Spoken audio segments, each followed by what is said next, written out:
ఇప్పుడు మనం మకర లగ్న జాతకాల్లో లగ్నంలో రవి ఉన్నట్లయితే ఎలాంటి ఫలితాలు ఇస్తాడు అనేది మనం చూద్దాం. మకర లగ్నంలో కనుక రవి ఉన్నట్లయితే ఫస్ట్ మనం చూడాల్సింది రవి బలహీనంగా ఉన్నాడా బలంగా ఉన్నాడా అంటే రవి యొక్క నార్మల్ స్ట్రెంగ్త్ చార్ట్లో ఉన్నదా లేదా. తరువాత లగ్నాధిపతి అయిన శని కంటే బలంగా ఉన్నాడా లేకుంటే లగ్నంలో ఉన్న రవి కంటే శనే బలంగా ఉన్నాడా అనేది మనం చూడాల్సి ఉంటుంది. ఎందుకంటే రవి కనుక శని కంటే బలంగా ఉంటే ఆ జాతకుల ఆలోచన విధానం కానీ వాళ్ళ యాటిట్యూడ్ కానీ భిన్నంగా ఉంటుంది. అలాగే శని కనుక రవి కంటే బలంగా ఉన్నట్లయితే వాళ్ళ ఆలోచన విధానం మరోలా ఉంటుంది. అందుకని మకర లగ్న జాతకాలలో రవి కనుక లగ్నంలో ఉన్నట్లయితే రవి కంటే శని బలంగా ఉన్నాడా, శని కంటే రవి బలంగా ఉన్నాడా, లేక అసలు రవి నార్మల్ స్ట్రెంగ్త్ కూడా లేకుండా ఏమన్నా బలహీనంగా ఉన్నాడా అనేది కూడా చూడాల్సి ఉంటుంది.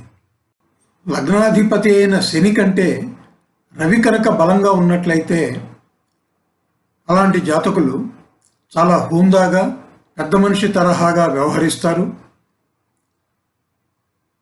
తోటివారిని గౌరవిస్తారు.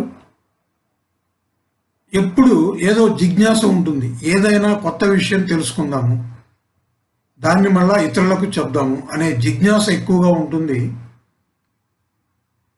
సెల్ఫ్ డెవలప్మెంట్కి పాటుపట్టమే కాకుండా ఇతరులకు కూడా ఏదైనా సహాయం చేద్దాము అనే ఆలోచనతో ఉంటారు. ఎప్పుడూ కూడా చాలా హార్డ్ వర్క్ చేయడానికి ఇష్టపడతారు. స్ట్రెయిన్ అనేది ఉండదు. చాలా ఆధ్యాత్మిక జీవనం గడుపుతూ ప్రభుత్వాధికారులతో, ప్రభుత్వ సంస్థలతో, రాజకీయ నాయకులతో సత్సంబంధాలు ఏర్పరచుకుంటారు.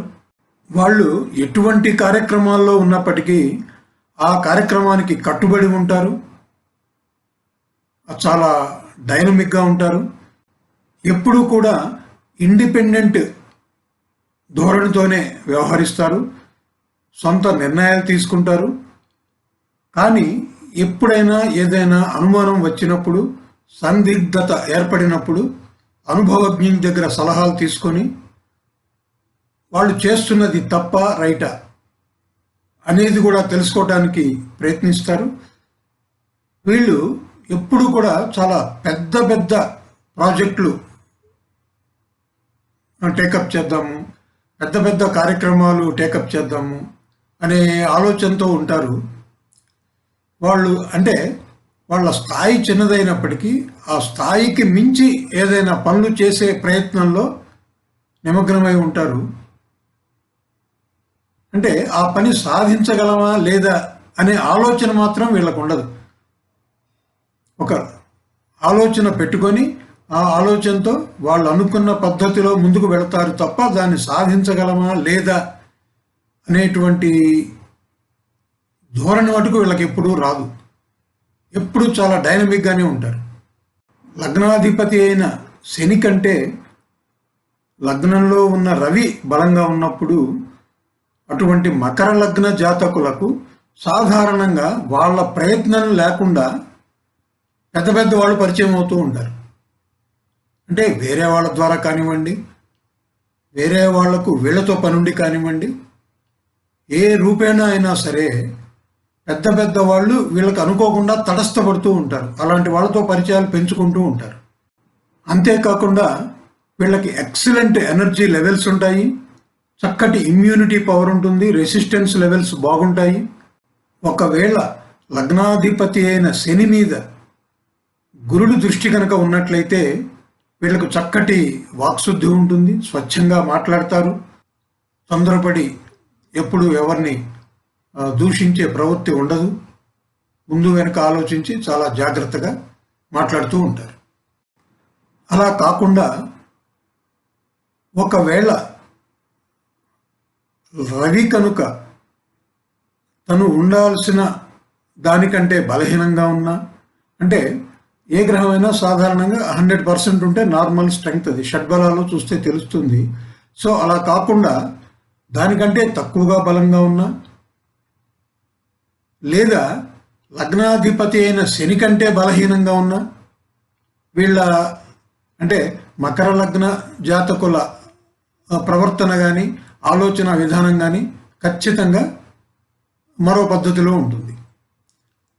అంటే రవి కనుక బాగా బలహీనంగా ఉన్నా, ఒకవేళ శని కంటే రవి బలహీనంగా ఉన్నా, వీళ్ళు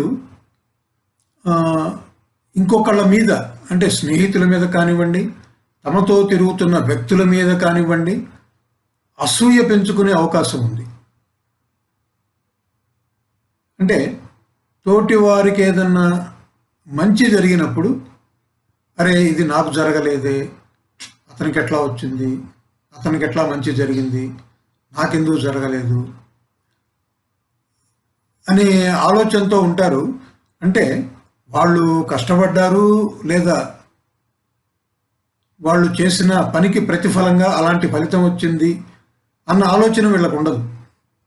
నాకెందుకు రాలేదు అనే ధోరణితో ఉంటారు. అంటే ఈర్ష్య, ద్వేషం ఈజీగా పెంచుకునే అవకాశం ఉంది. తమ స్థాయికి మించి పెద్ద పెద్ద ఇనిషియేటివ్స్ కానీ, పెద్ద పెద్ద ప్రాజెక్ట్స్ కానీ ఇంప్లిమెంట్ చేసి ఆర్థికంగా నష్టపోయే ప్రమాదం ఉంది. క్లీన్లీనెస్ అనేది చాలా తక్కువగా ఉంటుంది. హుందాతనం అనేది ఉండదు. ప్రభుత్వాధికారులతో, ప్రభుత్వ సంస్థలతో, లేకుంటే రాజకీయ నాయకులతో గొడవలు పడే అవకాశం ఉన్నది. అవగాహన లేకుండా కార్యక్రమాలు చేస్తూ ఇబ్బందులు పాలవుతూ అవమానాలు పడుతూ ఉంటారు. మనకిది అవసరమా లేదా, ఇది ఎందుకు చేస్తున్నాము అనే విచక్షణ అనేది ఉండదు. ఇంకొకరు చెప్పినా కూడా వినే పరిస్థితిలో ఉండరు. చాలా మంకుపట్టుతో వ్యవహరించే అవకాశం ఉన్నది. వీళ్ళకి రెసిస్టెన్స్ పవర్ కూడా తక్కువగా ఉంటుంది. ఎప్పుడైతే రవి బలహీనంగా ఉంటాడో బోన్ పవర్ చాలా తక్కువగా ఉంటుంది. అంటే ఇమ్యూనిటీ లెవెల్స్ తక్కువగా ఉంటాయి. వీళ్ళకి లేజీనెస్ కూడా ఎక్కువ ఉంటుంది. చిన్నపాటి పనులు చేసి టైర్ అయిపోయినట్టు ఫీల్ అవుతుంటారు. లేకపోతే చాలాసేపు పనిచేశాను, చాలా గొప్ప పని చేశాను అనే ఫీలింగ్తో ఉంటారు.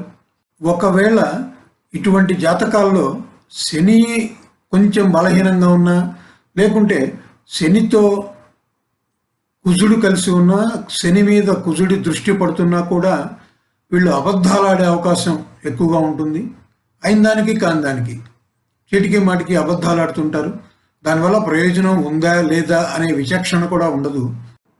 వీళ్ళకి గ్రీడీనెస్ కూడా ఎక్కువగా ఉంటుంది. అంటే చాలా విపరీతమైన కోరికలు ఉంటాయి. డైనమిక్గానే ఉంటారు, కానీ విపరీతమైన కోరికలు ఉంటాయి. దురాశ ఎక్కువగా ఉంటుందన్నమాట. అవగాహన లేకుండా, పూర్తి విషయ పరిజ్ఞానం లేకుండా కార్యక్రమాలు చేపట్టి అవమానాలు పాలవుతూ ఉంటారు. ఇటువంటి వాళ్ళల్లో క్వారల్సమ్ నేచర్ ఎక్కువగా ఉంటుంది. అంటే ఎవరితో అయినా గొడవ పడేందుకు సిద్ధపడుతూ ఉంటారు. ఇప్పుడు మనం కుంభలగ్నంలో రవి కనుక ఉన్నట్లయితే కుంభలగ్న జాతకులు ఎలా ఉంటారు, ఎలాంటి ఫలితాలు ఉంటాయి అనేది చూద్దాము.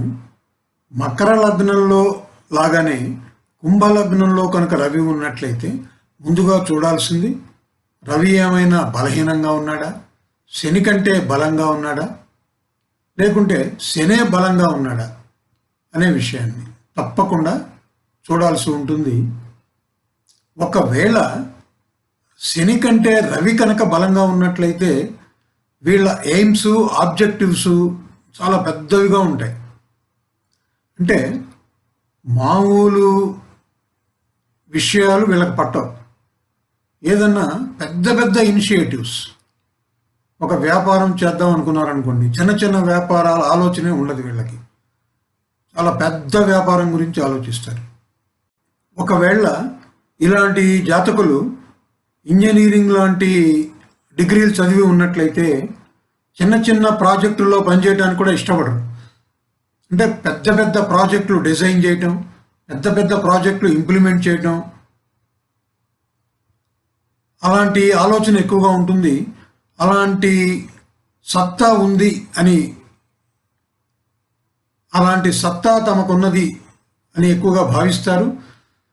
నిజంగానే మిగతా గ్రహస్థితులు కూడా అనుకూలిస్తే వీళ్ళు పెద్ద పెద్ద ప్రాజెక్టులలో సక్సెస్ అయ్యే అవకాశం కూడా ఉన్నది. అంటే దేనికి అంత త్వరగా సాటిస్ఫై కారు. ఒక పెద్ద ప్రాజెక్టు కట్టారనుకోండి, లేకపోతే ఒక పెద్ద ప్రాజెక్టులో పనిచేస్తున్నారనుకోండి, ఇలాంటి జాతకులు దాంతో సాటిస్ఫై అవ్వరు. వీళ్ళు ఇంకా పెద్ద ప్రాజెక్టులో పనిచేయాలి, లేకుంటే ఇంకా పెద్ద ప్రాజెక్టులో నైపుణ్యం సంపాదించాలి, లేకుంటే ఇంకా పెద్ద ప్రాజెక్టుని కట్టాలి అనే ఆలోచనతో ఉంటారు. అంత తేలిగ్గా వీళ్ళు సాటిస్ఫై అవ్వరు. ఒకవేళ ఫెయిల్యూర్స్ కనుక ఉంటే సాధించే వరకు వదిలిపెట్టే ప్రసక్తే లేదు. అంత డెటర్మినేషన్తో, అంకిత భావంతో ఉంటారు. కమిట్మెంట్ ఎక్కువగా ఉంటుంది. ఎవరు చెప్పినా వినరు. ఎక్కడ ఫెయిల్యూర్ అయ్యాము, సక్సెస్ లేకపోవటానికి కారణాలేంటి అనే విషయాలు బేరీజ్ వేసుకుంటూ, రివ్యూ చేసుకుంటూ ఖచ్చితంగా వీళ్ళు సక్సెస్ సాధించే అవకాశం ఉంది. అప్పటికైనా ఏ పని చేపట్టినా కూడా పూర్తి పరిజ్ఞానంతో, విషయ పరిజ్ఞానంతో కార్యక్రమాలు అమలు చేస్తూ ఉంటారు. వాళ్ళు జనరల్గా మొదలుపెట్టిన కార్యక్రమం నుంచి డైవర్ట్ అవ్వటం కానీ, డైల్యూట్ అవ్వటం కానీ ఉండదు. ప్రభుత్వాధికారులతో, రాజకీయ నాయకులతో, ప్రభుత్వ సంస్థలతో చక్కటి సంబంధాలు పెట్టుకుంటారు. మంచి మంచి లక్ష్యాలు సాధించాలి అనే ఆతృతతో ఉంటారు. వాళ్ళు చేసే కార్యక్రమాలపై వీళ్ళకి పూర్తిగా పట్టు ఉంటుంది, విషయ పరిజ్ఞానం ఉంటుంది. వీళ్ళల్లో ఉన్న ఇంకొకటి చక్కటి యాటిట్యూడ్ ఏంటంటే, ఒక కార్యక్రమం చేపట్టడానికి ముందు కొంత బేరీజ్ వేసుకొని ఒక ఐడియాకి వస్తారు. అంటే మనం ఈ కార్యక్రమం చేపడుతున్నాం, దీనికి ఒక 1000 రూపాయలు అవసరం అవుతుంది అనుకున్నారనుకోండి, సేఫ్ సైడ్గా ఇంకో 100 రూపాయలు, 200 రూపాయలు ఎక్స్ట్రా పెట్టుకుంటారు. కారణం ఏంటంటే ఫెయిల్యూర్ రాకూడదు, ఫెయిల్యూర్ ఉండకూడదు, ఆర్థిక వనరుల ఇబ్బంది ఉండకూడదు అనే లక్ష్యం ఎప్పుడూ ఉంటుంది వీళ్ళకి. అందుకని అనుకున్న దానికంటే కొంచెం ఎక్కువ బడ్జెట్ పెట్టుకొని ముందుకు వెళ్తూ ఉంటారు. అంటే ఇతరులతో వీళ్ళకుండే సంబంధాలు కూడా అట్లానే ఉంటాయి. అంటే ఎవరన్నా వీళ్ళని ఒక 1000 రూపాయలు అప్పడిగారు అనుకోండి, ఇంకా ఎక్కువ ఇచ్చే అలవాటు ఉంటుంది వీళ్ళకి సహజంగా. ఎందుకంటే చాలుతుందో చాలదో, పాపం ఫ్రెండ్ అడిగాడు డబ్బులు, ఇంకో 100 కూడా తీసుకోరా అని ఇచ్చే మనస్తత్వం ఉంటుంది వీళ్ళకి. వాళ్ళు తీసుకున్నా కూడా అట్లనే తీసుకుంటారు. 1000 రూపాయలు అవసరమైతే చాలుతుందో చాలదో, ఇంకో 100 200 తీసి పెట్టుకుందాం అనే యాటిట్యూడ్ ఎక్కువగా ఉంటుంది వీళ్ళకు. ఒకవేళ రవి కనుక చాలా బలహీనంగా ఉన్నా, శని కంటే రవి బలహీనంగా ఉన్నా, వీళ్ళు జీవిత భాగస్వాముల మీద డామినేట్ చేసే ధోరణి అలవర్చుకుంటారు. మిగతా గ్రహస్థితులు అనుకూలించకపోతే కంజుగల్ హ్యాపీనెస్ కూడా దూరం అవుతూ ఉంటారు. చీటికి మాటికి జీవిత భాగస్వామితో గొడవ పట్టడం, ఇతరులతో తగాదాలు పెట్టుకోవటం, ఇలాంటివి కూడా చేస్తూనే ఉంటారు. రవి బలహీనంగా ఉన్నప్పుడు, అనుకోని పరిస్థితుల్లో శని కూడా బలహీనంగా ఉన్నాడు అనుకోండి, అప్పుడు వీళ్ళకి హార్ట్కి సంబంధించిన ట్రబుల్స్ ఎక్కువగా వచ్చే అవకాశం కూడా ఉంటుంది. రెసిస్టెన్స్ లెవెల్స్ తక్కువగానే ఉంటాయి, అంటే ఇమ్యూనిటీ పవర్ తక్కువగానే ఉంటుంది. అటు పిల్లలతో కూడా అంత సత్సంబంధాలు ఉండే అవకాశాలు లేవు వీళ్ళకి. ఇప్పుడు మీన లగ్నంలో రవి ఉన్నట్లయితే ఎలాంటి ఫలితాలు ఉంటాయి, వాళ్ళ యాటిట్యూడ్ ఎలా ఉంటుంది, వాళ్ళ వ్యాపకాలు ఎలా ఉంటాయి అనే విషయాల్ని చూద్దాము. మీన లగ్న జాతకాలలో రవి కనుక లగ్నంలో ఉన్నట్లయితే వీళ్ళు అత్యంత సౌమ్యులుగా ఉంటారు, చాలా సౌమ్యంగా ఉంటారు. వీళ్ళకి ఎక్కువగా జలవనరుల సంబంధమైన వ్యాపకాలపై మక్కువ ఉంటుంది. అలాంటి వృత్తులలో షైన్ అవుతారు. అంటే shipping, exports, imports through sea routes, లేకుంటే naval department, water resources department, harbours, fishing, లేకుంటే వాటర్ స్పోర్ట్స్, ఇలాంటి వాటి మీద వీళ్ళకి మక్కువ ఉంటుంది. వీళ్ళలో కొంతమంది జ్యువెలరీ డిజైనింగ్ లాంటి బంగారంతో సంబంధం ఉన్న వ్యాపకాలలో షైన్ అయ్యే అవకాశం ఉన్నది. కొంతమంది గోల్డ్ షాప్స్ కూడా రన్ చేయొచ్చు. లేకుంటే బంగార పనులు చేసే నైపుణ్యాన్ని సంపాదించవచ్చు. వీళ్ళలో కొంతమంది టెంపుల్ అడ్మినిస్ట్రేటర్స్ కావచ్చు. మత ప్రచార సంబంధమైన సంస్థలతో, ఎన్జిఓలతో సంబంధాలు ఏర్పరచుకుంటారు. లేకుంటే పిలిగ్రిమేజెస్కి సంబంధించిన వ్యవహారాలు చూసే నైపుణ్యాన్ని సంపాదిస్తారు. వీళ్ళకి ఆధ్యాత్మిక పరిజ్ఞానం కూడా ఎక్కువగానే ఉంటుంది. లేకుంటే ఆధ్యాత్మిక పుస్తకాల ప్రచురణ, వాటి డిస్ట్రిబ్యూషన్, ఇలాంటి వాటిల్లో నైపుణ్యం సంపాదించే అవకాశం ఉంది. లేకుంటే అలాంటి పుస్తక రచన చేసే అవకాశం కూడా ఉంది. ఎప్పుడు ఇతరులతో సత్సంబంధాలు పెట్టుకుంటూ, ప్రభుత్వంతో మంచి సంబంధాలు కొనసాగిస్తూ, ప్రభుత్వాధికారులతో మంచి సంబంధాలు కొనసాగిస్తూ, సౌమ్యంగా ఉంటూ పనులు చక్కబెట్టుకునే నైపుణ్యం వీరికి ఉంటుంది. అయితే వీళ్ళ మాట తీరు మాత్రం కొంచెం కటువుగా ఉంటుంది. ఇలాంటి జాతకాలలో బుధుడు కనుక బలంగా ఉన్నట్లయితే వీళ్ళలో కొందరు ఆగమశాస్త్ర పండితులు కావచ్చు, కొందరు టీచర్స్గా షైన్ అయ్యే అవకాశం కూడా ఉన్నది.